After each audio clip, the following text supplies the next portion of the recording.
apa kabar pemirsa? Jumpa kembali dalam Indonesia untuk Indonesia Kaya. Saya Yofi Widianto. Dan saya Renita Sari Adrian. Kami sekarang berada di Banda Aceh. Aceh disebut sebagai Serambi Mekah karena daerah ini digunakan untuk sebagai persinggahan untuk para jemaah haji yang akan berangkat ke Tanah Suci. Tentu saja budaya di sini berbau Islam dan sangat menarik. Sebelum kita berkeliling di kota Banda Aceh ini, Mas Yofi, saat ini kita sedang berada di Museum Tsunami. Ini tentunya mengingatkan kita semua tentang kejadian yang terjadi di tahun 2004. Tapi saat ini Aceh terlihat sudah membangun kembali kotanya dan perekonomian di sini juga kelihatannya sudah jauh-jauh lebih baik ya Mas Yofi ya. Betul. Dan kita juga akan berkunjung ke Museum Aceh di sana. Akan ketemu dengan penutur. Lalu juga saya akan coba kuliner-kuliner yang khas Aceh. Betul. Dan sementara Mas Yofi mencoba kuliner Aceh, saya akan menyeberang ke Pulau W. Wow. Yang merupakan salah satu destinasi pariwisata yang cukup diminati pada saat ini. Jangan kemana-mana, tapi Indonesia, ide untuk Indonesia.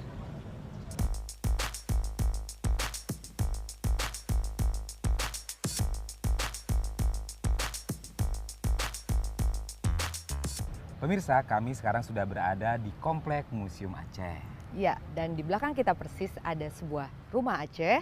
Kalau istilah di sini disebutnya Rumoh Aceh. Iya, yang 100 tahun lalu memenangkan lomba rumah adat di Semarang. Wow, sudah 100 tahun yang lalu Iya, ya. tapi masih terlihat kokoh. Dan sekarang kami akan berjumpa dengan Muda Balia, seorang penutur yang sangat terkenal di Banda Aceh ini. Mungkin masih sangat muda ya? Pastinya begitu, tapi saya masih ragu juga sih Mbak. Kita buktikan aja yuk, Ya. kita lihat.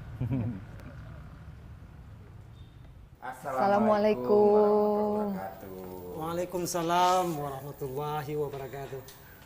Apa kabar Bang Muda? Alhamdulillah baik. Ternyata memang muda. Iya. Bang Muda, saya ingin bertanya, inspirasi dari mana Bang Muda sampai mencintai dunia hikayat ini menjadi penutur hikayat di Aceh? Hikayat ini kan istilahnya sudah lama sekali hidup di Aceh ya. Dan dulu waktu saya kecil itu di rumah-rumah pesta sunah rasul ataupun pesta kawin itu sering diadakan seni hikayat untuk sebagai hiburan di rumah-rumah pesta.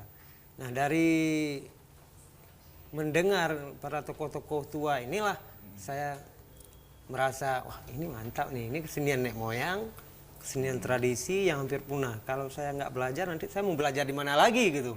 Jadi sehingga saya minta lah sama mama untuk izin pergi berguru di Mangging. Di Mangging? Sama Bang Zulkifli. Selama hampir 3 tahun lah saya sama beliau. Berguru sama beliau sehingga alhamdulillah udah lah bisa kita main hikayat ya.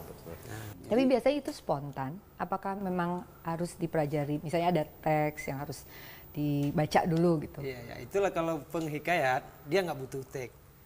Yang dia butuh apa yang dia lihat, dia dengar, dia rasa, insya Allah dia akan melantunkan dalam syairnya yang akan dilantun dengan irama seindah mungkin lah. Ada bakat juga tuh Betul. ya. Ketika membuat syair nih, kan biasanya dalam bentuk syair itu kalau penghikayat itu ada iramanya, lalu ada sesuatu yang berulang, repetitif.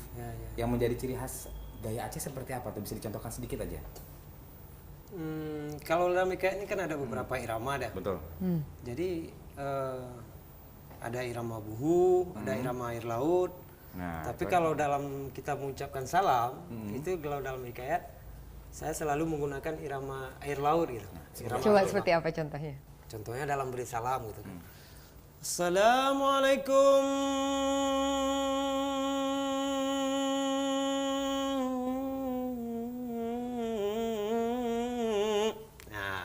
Walau alun ya? Alun yang bagus membayangkan sekali. debur-debur air laut, Mbak. Irama air laut namanya. Nah, semakin menarik untuk mempelajari hikayat Aceh dan sejarahnya. Di mana kita bisa lihat yang bisa menggambarkan hikayat itu? Tempatnya nggak? Kita coba naik ke atas. Ya. Bang Muda biasanya berpenampilan dalam berhikayatnya itu seperti apa? Biasanya kalau saya main hikayat ya saya mulai dengan bansi. Oh, bansi. Bansi itu ini ya? memainkan suling. Iya. Setelah saya meniupkan alat tiup bansi ini, baru saya akan memulai dengan salam. Gitu. Karena dulu waktu masa zaman nenek moyang Hikayat ini kan dipergunakan untuk penyebaran agama Islam. Ya. Jadi para tokoh-tokoh meniup dulu alat tiup ini. Ketika masyarakatnya sudah berkumpul, ada apa itu, suara apa kan gitu. Oh iya, jadi untuk memanggilnya. Memanggil ya. Jadi ketika orang sudah berkumpul, barulah para tokoh-tokoh ulama ini memberi salam dan menyampaikan syiar-syiar agama. Gitu. Oh iya iya iya. Biasanya berapa lama itu durasinya? Itu Minimal. durasi hikayat tergantung permintaan. Permintaan juga. Terlama pernah sampai berapa jam? Kalau di rumah pesta itu kita main dari jam 8 sampai jam 4 pagi. Kadang-kadang sampai 2 malam. Tapi hikayat Dang Diria ini baru tamat ceritanya itu 7 malam ya. Kalau peminatnya sendiri untuk di Banda Aceh sendiri bagaimana itu? Kalau hikayat ini dari kalangan anak kecil sampai tua dia suka. Jadi Bagus. tapi kalau minat untuk belajar itu memang agak payah karena Agak payah, agak Regenerasinya. dari generasi ada agak payah karena kita nggak punya tempat untuk menetap di Banda Aceh.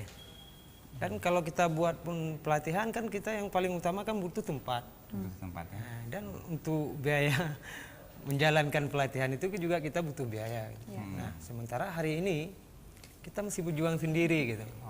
Meskipun kesenian hikayat nek moyang bangsa Aceh ini sudah kita catat dalam rekor muri, tapi belum terbuka pintu hati pemerintah hari ini untuk memberi kita tempat ataupun ruang untuk mengajar gitu.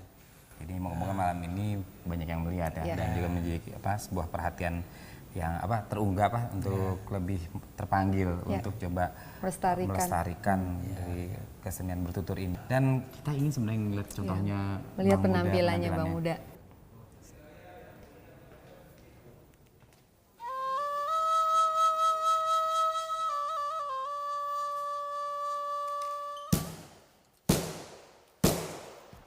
Assalamualaikum Pak dan tuan-tuan, saya sampaikan kepada seluruh masyarakat Indonesia yang bahwasanya ada program luar biasa. Nama programnya HUPC Ide Nasia. Acara hikayat saya singkat cukuplah di sini, nanti lain kali kalau ada waktu kita lah sambung cerita.